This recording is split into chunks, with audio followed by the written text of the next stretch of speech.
Assalamualaikum warahmatullahi wabarakatuh. Selamat siang semuanya. Perkenalkan kami dari kelompok 11. Saya Harun Lesmana, kemudian ada Uswatun Habibah, kemudian ada Mariska Tiopanta Sianipar. Pada kesempatan kali ini, kelompok kami ingin mempresentasikan mata kuliah pengambilan keputusan manajerial dengan tema pengembangan model SPK. Untuk mata kuliah ini sendiri diampu oleh Ibu Siti Anisa Wahdianiwati.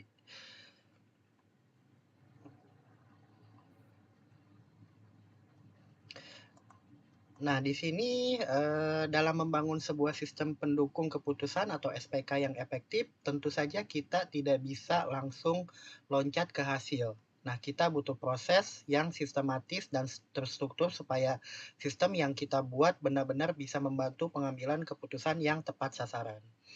Nah, pengambilan model sistem pendukung keputusan SPK ini apa sih? Nah, sistem ini berbasis komputer yang membantu pengambil keputusan memilih alternatif terbaik dengan menggunakan data, model, dan logika tertentu. Nah, di sini ada 6 langkah utama yang perlu kita jalani dalam mengembangkan model SPK. Mari kita bahas satu persatu. Untuk yang pertama ada identifikasi masalah. Nah, langkah ini adalah mengidentifikasi masalah. Kita harus tahu dulu masalah apa yang sedang kita hadapi. Nah, tanpa tahu masalahnya, kita tidak akan bisa menentukan solusi yang tepat. Kita juga harus tahu jenis masalahnya, apakah terstruktur, misalkan menghitung gaji, semi terstruktur, misalkan memilih vendor terbaik, atau tidak terstruktur, misalkan membuat strategi bisnis jangka panjang. Kemudian selanjutnya penentuan kebutuhan. Nah, setelah masalahnya jelas, kita perlu menentukan kebutuhan informasi dan data apa yang dibutuhkan untuk membuat keputusan. Termasuk juga siapa yang akan menggunakan SPK dan bagaimana mereka akan menggunakannya. Untuk menyelidiki penurunan penjualan, kita butuh data transaksi, data pelanggan, laporan pemasaran, dan feedback dari konsumen. Selanjutnya ada pemilihan metode atau model. Nah, langkah berikutnya adalah memilih metode atau model yang paling cocok untuk membantu analisis dan pengambilan keputusan. Bisa menggunakan model statistik, model prediksi, model pemeringkatan, atau model simulasi tergantung pada kasusnya. Selanjutnya ada pengembangan model. Nah, setelah modelnya dipilih, tentu saja kita mulai masuk ke tahap pengembangan model SPK. Di sini kita menyusun sistemnya, memprogram logika, menghubungkan dengan data, dan menyusun dashboard atau antarmuka supaya mudah digunakan. Kemudian tahapan selanjutnya implementasi sistem. Nah, kalau model sudah selesai dibangun, langkah selanjutnya adalah implementasi. Artinya sistem mulai digunakan dalam situasi nyata oleh pengguna sebenarnya. Nah, di sini kita lihat apakah sistem berjalan sesuai rencana atau tidak. Yang terakhir, evaluasi dan penyempurnaan. Nah, terakhir kita lakukan evaluasi. Apakah SPK benar-benar membantu pengambilan keputusan atau tidak? Apakah ada yang data yang digunakan di SPK tersebut cukup atau tidak? Nah, kalau ada kekurangan, maka sistem bisa diperbaiki dan diperbaharui secara berkala. Untuk selanjutnya ada karakteristik model SPK. Di sini untuk yang pertama ada interaktif dan mudah digunakan, user friendly. Di sini SPK sendiri harus dirancang sedemikian rupa agar mudah dipahami dan digunakan oleh siapapun tanpa harus punya latar belakang teknis yang rumit. Nah, SPK yang baik sendiri menyediakan antarmuka yang intuitif, cukup klik, pilih, dan lihat hasilnya. Ini penting agar pengambil keputusan bisa langsung menggunakannya tanpa pelatihan yang terlalu panjang. Kemudian ada fleksibel dan adaptif terhadap perubahan lingkungan atau kebutuhan penggunaan.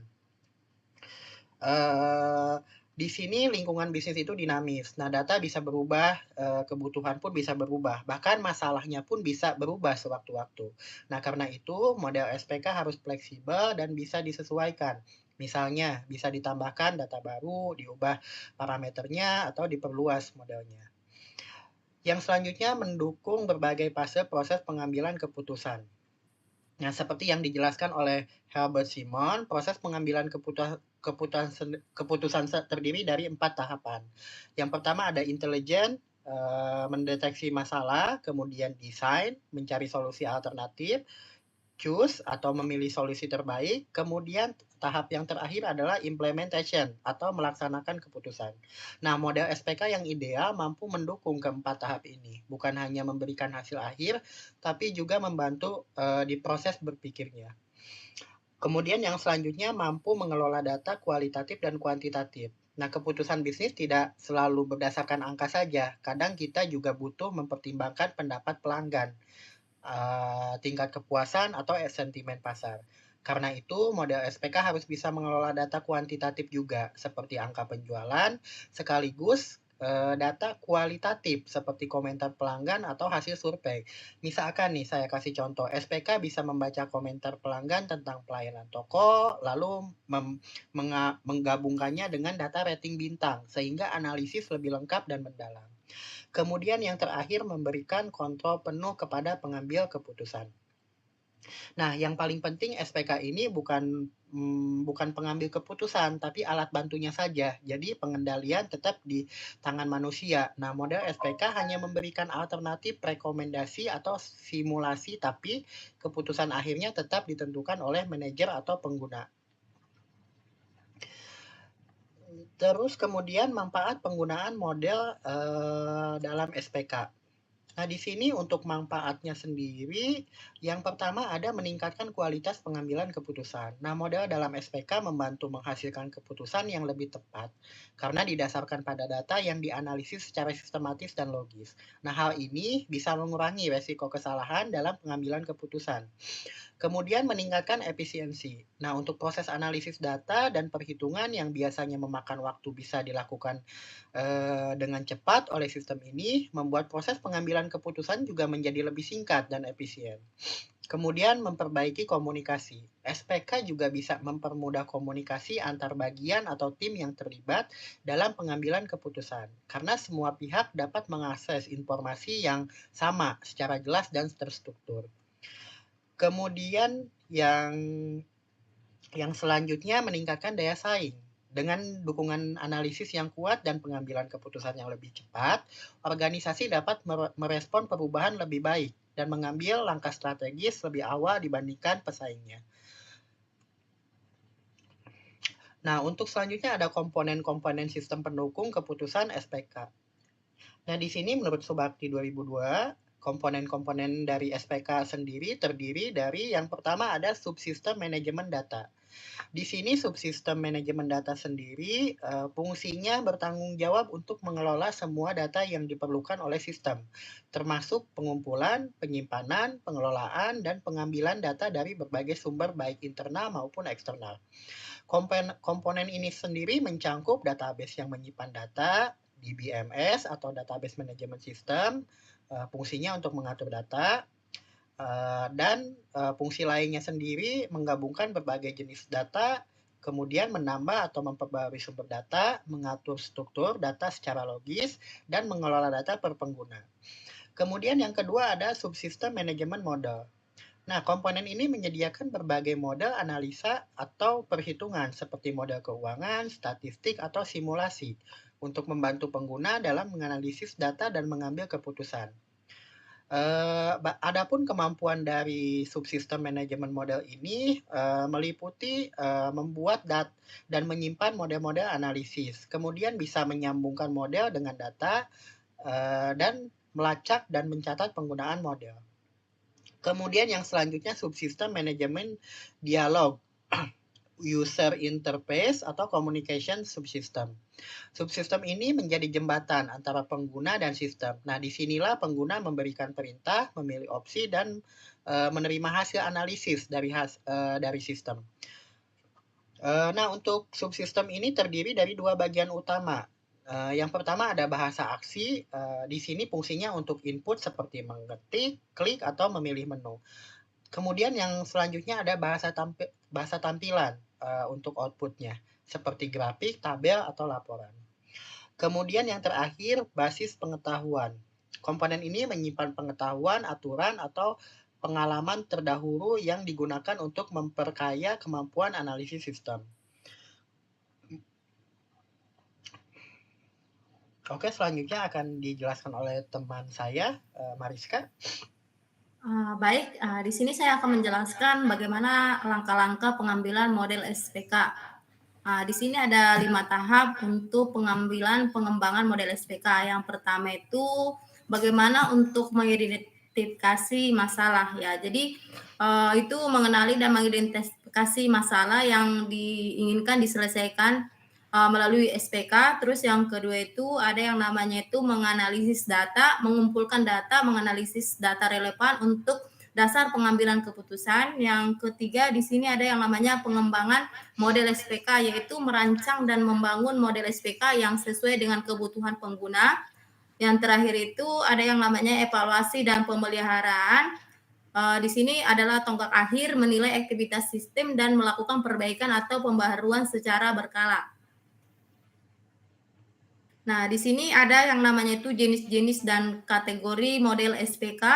Menurut Turban 2005, model dalam SPK dapat dikategorikan menjadi 7 jenis utama, yaitu yang pertama itu model optimalisasi atau yang namanya itu untuk alternatif terbatas maupun banyak ya. Jadi contohnya seperti apa? Perusahaan manufaktur ingin memproduksi 3 jenis produk dengan bahan baku dan mesin terbatas. Jadi model SPK menggunakan linear programming untuk menentukan jumlah optimal masing-masing produk yang harus diproduksi agar biaya minimal dan keuntungan maksimal. Terus yang kedua itu ada yang namanya model simulasi. Contoh kasus model simulasi ini seperti apa?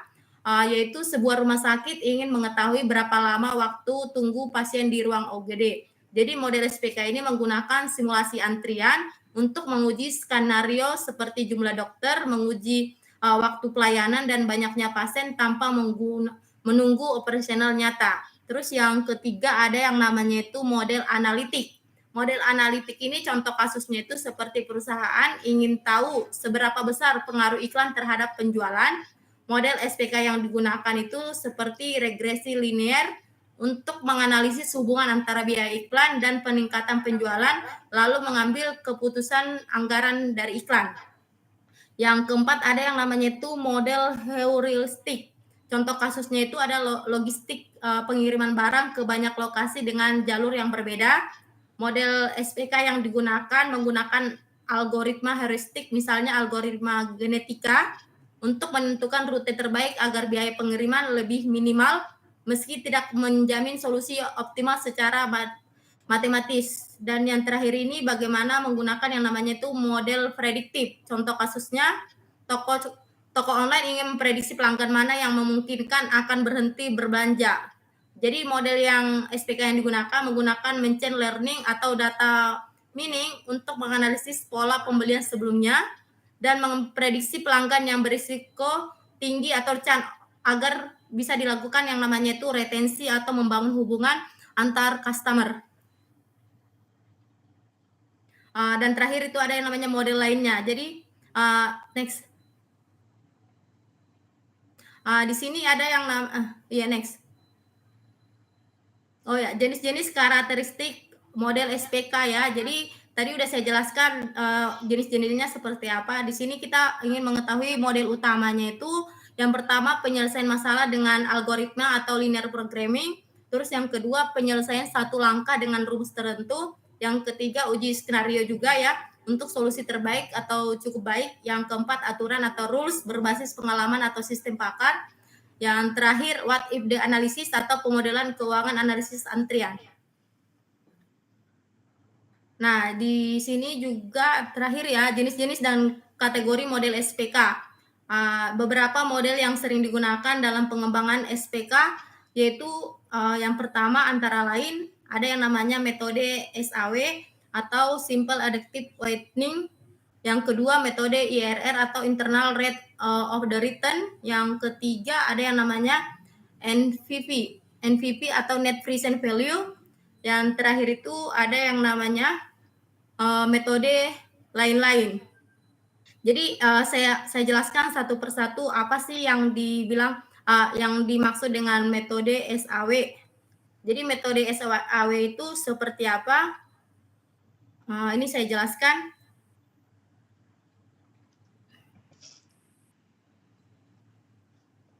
metode SAW itu Simple Adaptive Awakening merupakan metode penjumlahan yang berbobot yang digunakan untuk menentukan alternatif terbaik berdasarkan skor total. Kalau untuk metode IRR atau Internal Rate of the Return itu yang digunakan untuk mengevaluasi kelayakan investasi, yaitu dengan mencari tingkat pengembalian yang diharapkan. Yang keempat itu metode NPV atau Net Present Value, menentukan nilai sekarang dari aliran kas masa depan untuk memutuskan apakah suatu proyek layak atau tidak. Terus yang terakhir adalah metode lain, termasuk sebagai metode tambahan lain yang disesuaikan dengan kebutuhan spesifik seperti AHP, TOPSIS, dan seterusnya. Kemudian untuk selanjutnya di sini ada penggunaan model SPK. Nah, contoh untuk penggunaan model SPK ini yang pertama di sini SPK untuk pemilihan investasi. Kemudian untuk selanjutnya SPK dalam pemilihan suatu produk. Dan yang ketiga di sini SPK untuk pemilihan sumber daya manusia. Nah, untuk studi kasusnya di sini ada PT Global Maju.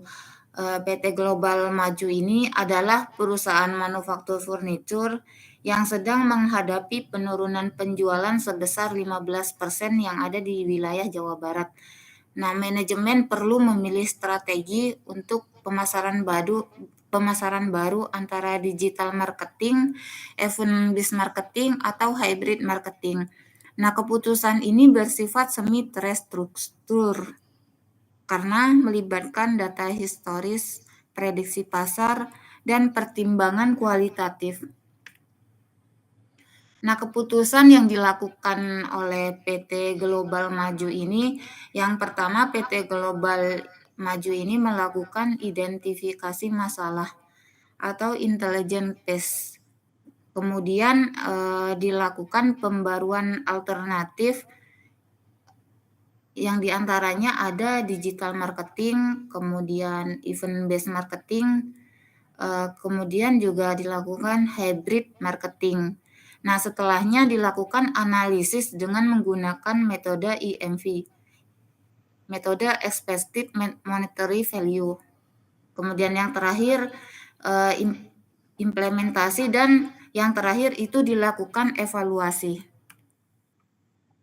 Nah, untuk kesimpulannya dari kasus PT Global Maju ini, sebagai perusahaan manufaktur furnitur yang sedang menghadapi tantangan nyata berupa penurunan penjualan sebesar 15%, untuk merespons situasi ini secara sistematis, perusahaan menerapkan pendekatan sistem pendukung keputusan guna mengambil keputusan strategis yang tepat.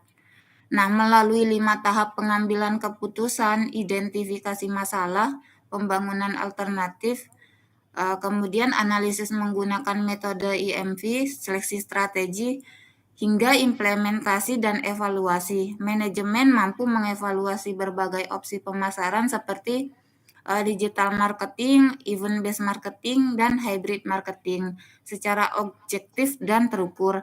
Nah, dengan menggunakan metode EMV, setiap alternatif dianalisis berdasarkan potensi nilai dan probabilitas keberhasilannya. Nah, strategi hybrid marketing akhirnya dipilih karena memberikan keseimbangan antara jangkauan pasar dan efektivitas biaya, sekaligus mempertimbangkan faktor kualitatif seperti pengalaman pelanggan dan daya tarik visual. Nah, untuk langkah ini menunjukkan bahwa semi terstruktur dapat ditangani secara rasional dan berbasis data jika didukung oleh kerangka kerja SPK yang sangat baik. Nah, untuk evaluasi berkala juga menjadi kunci untuk memastikan bahwa strategi yang dipilih benar-benar memberikan dampak positif terhadap kinerja perusahaan. Nah, untuk kesimpulan dari pembahasan materi presentase kita di siang ini, bahwa pengembangan model sistem pendukung keputusan ini merupakan strategi penting dalam meningkatkan efektivitas dan efisiensi manajemen. Nah, SPK ini membantu manajer menganalisis alternatif keputusan berdasarkan kriteria tertentu serta mampu menyajikan informasi akurat sebagai dasar pengambilan keputusan. dengan desain yang fleksibel dan dapat disesuaikan. SPK juga mendukung dalam pengambilan keputusan di semua level organisasi. Nah, sebagai sistem informasi berbasis data, SPK mampu mempercepat proses keputusan, meningkatkan kualitasnya, kemudian mengurangi resiko, dan mendorong pencapaian tujuan organisasi. Oke, baik. Sekian presentasi dari kelompok kami. Mohon maaf apabila masih ada kekurangan. Wabillahi taufiq wal hidayah. Wassalamualaikum warahmatullahi wabarakatuh.